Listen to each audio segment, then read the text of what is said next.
नीयत अच्छी हो और मेहनत सच्ची हो तो कामयाबी ज़रूर मिलती है। ये कहानी उस वक्त की है जब श्री राम ने अपना लंका अभियान शुरू किया था। वो अपनी विशाल वानर सेना के साथ लंका पर विजय पाने के लिए आगे बढ़ रहे थे। उनके साथ उनके भाई थे लक्ष्मण, और ये उम्मीद भी थी कि वो लंका पर विजय पा लेंगे। लेकिन एक सबसे बड़ी समस्या थी। वो थी एक विशाल समुद्र को पार करके लंका तक पहुंचने की समस्या। लहरें अपने उफान पर थीं। इतने बड़े समुद्र को इतनी विशाल सेना ना तो तैरकर पार कर सकती थी और ना ही उड़कर जा सकती थी। श्री राम ने समुद्र से बहुत विनती करी कि समुद्र देव शांत हो जाइए, लेकिन वहां से कुछ भी उत्तर नहीं आ रहा था। तभी श्री राम को बहुत गुस्सा आया। उन्होंने अपना दिव्य बाण निकाला, ब्रह्मास्त्र। वो चलाने की तैयारी में ही थे कि तभी समुद्र देव प्रकट हो गए। वो श्री राम के आगे हाथ जोड़ने लगे, क्षमा मांगने लगे और बोले, आप मुझे मेरी मर्यादा बनाए रखने दीजिए। आप मुझे सुखा देंगे तो सब खत्म हो जाएगा। जल का जो रूप है वो सब खत्म हो जाएगा, ऐसा मत करिए। तब प्रभु श्री राम ने पूछा, फिर आप ही बताइए क्या किया जाए, क्या कोई रास्ता है? तब समुद्र देव ने बताया कि आपकी सेना में नल और नील नाम के 2 भाई हैं, जिनको बचपन में ऋषियों ने श्राप दिया था। ये ऋषियों के सामान उठा उठा के नदी में फेंक रहे थे। तो उन ऋषियों ने श्राप दिया कि अब जो भी तुम पानी में डुबाओगे वो पानी में नहीं डूबेगा बल्कि तैरता रहेगा। तो इसलिए आप इन्हीं की मदद लीजिए। पत्थर तैरने लगेंगे जब ये पत्थर समुद्र में फेंकेंगे। इनकी मदद से सेतु बनवाइए। जब ये पत्थर फेंकेंगे तो पत्थर तैरेंगे और एक विशाल सेतु का निर्माण होगा। एक बहुत बड़ा राम सेतु बनेगा तो आपका वंदन पूरी सृष्टि करेगी, जो एक बहुत बड़ा काम होगा। और जब ये दोनों भाई सेतु का निर्माण करेंगे तब मैं पूरी मदद करूंगा इस सेतु को बांधे रखने में। मैं आपका पूरा साथ दूंगा।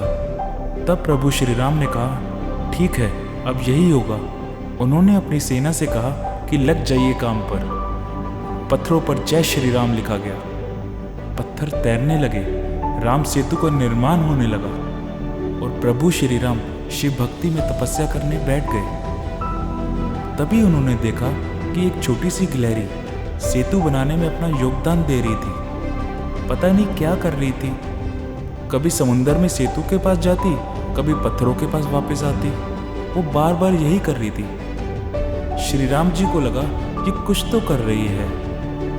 उन्होंने हनुमान जी से कहा, इस गिलहरी को जरा पकड़ के लाओ। हनुमान जी गए और गिलहरी को श्री राम जी के आगे लाए।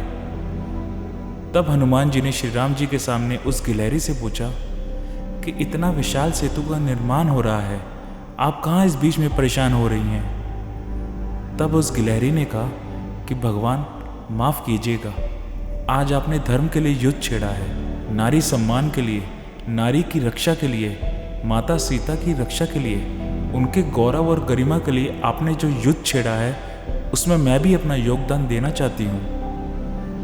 मैं यहाँ किनारे से कुछ रेत ले जाती हूँ और पत्थरों पर छोड़ देती हूँ ताकि आप पत्थर पर जब चलें तो ये पत्थर आपको ना चुभे। मैं इतनी बड़ी तो नहीं कि पत्थर वहाँ पहुँचा दूँ, इसलिए मिट्टी पहुँचाने का काम कर रही हूँ। श्री राम जी बड़े खुश हुए। उन्होंने पूछा, आपको डर नहीं लग रहा कि इतनी विशाल सेना है, कहीं किसी के पैर के नीचे आप आ गई तो दबकर आपकी मृत्यु हो जाएगी? तब गिलहरी ने कहा, इस नेक कार्य में अगर मेरी मृत्यु भी हो जाए तो कोई गम नहीं। आप धर्म की स्थापना के लिए इतना विशाल युद्ध छेड़ चुके हैं, अगर इस युद्ध के लिए मेरी जान भी चली जाए तो मेरे लिए तो ये गौरव की बात होगी। जब छोटी सी गिलहरी ने इतनी बड़ी बात कर दी तो श्री राम जी बहुत खुश हो गए और उसकी पीठ पर अपनी उंगलियां फेर दी। कहा जाता है कि गिलहरी की पीठ पे जो निशान होता है वो प्रभु श्री राम जी की उंगलियों का निशान है। ये कहानी हमें बहुत बड़ी बात सिखाती है कि छोटे से छोटा मनुष्य, यहाँ तक कि कोई सबसे कमज़ोर आदमी जिसको लगता है कि मैं तो कुछ भी नहीं कर सकता, वो भी विशाल काम कर सकता है। सिर्फ मन की भावना अच्छी होनी चाहिए। अगर आपको लगता है कि ये काम आपके बस में नहीं है तब अपनी ताकत का अंदाज़ा लगाइए। फिर देखिए कैसे आप चमत्कार भी कर सकते हैं। अगर नीयत अच्छी हो तो नसीब कभी बुरा नहीं होता। दोस्तों, ये कहानी आपको कैसी लगी कमेंट बॉक्स में लिख के ज़रूर बताना। और ऐसी और मोटिवेशनल वीडियोस के लिए please like, share and subscribe. See you in next video.